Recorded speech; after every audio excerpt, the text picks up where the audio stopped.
Did Africans really want to sell Africans? Most African leaders did not plan to help build a foreign system. That would remove millions of people from the continent forever. Europeans approached them under the cover of customs they already knew. Many kingdoms had practiced this on a small scale for centuries. What Europeans never explained was that their system was permanent and racialized. By hiding their true intentions, they made it easier to convince.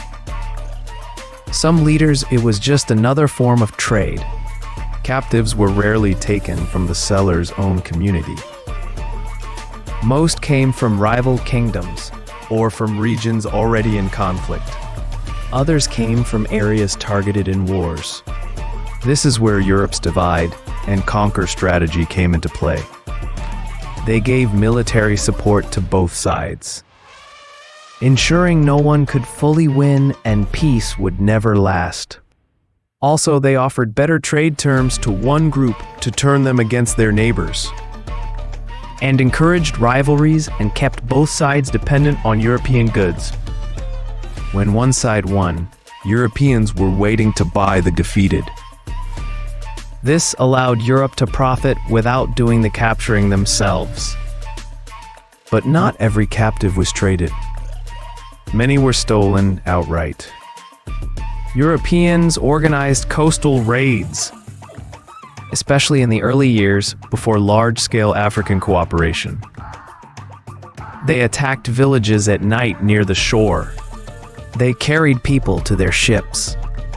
Some were seized from neutral or foreign territories without any agreement at all.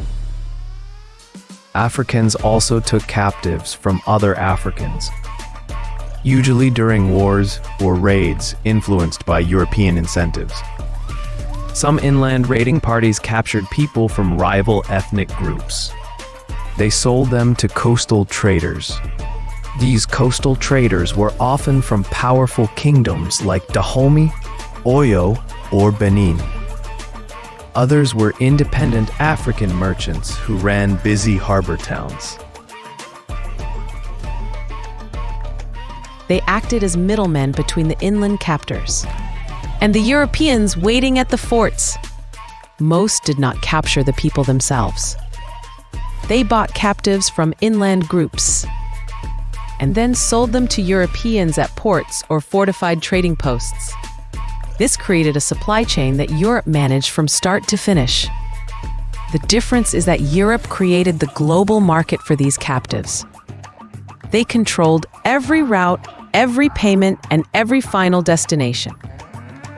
But not all African kingdoms participated. Some resisted completely.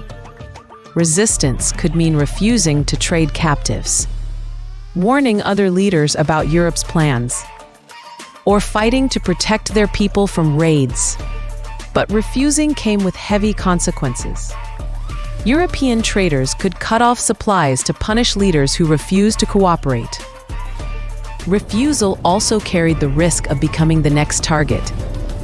Europe controlled the value of every trade. They decided who received weapons. It made sure no one kingdom became powerful enough to challenge them. That's a wrap, History Seekers. Catch the full story on YouTube. Thanks for watching. Peace and love.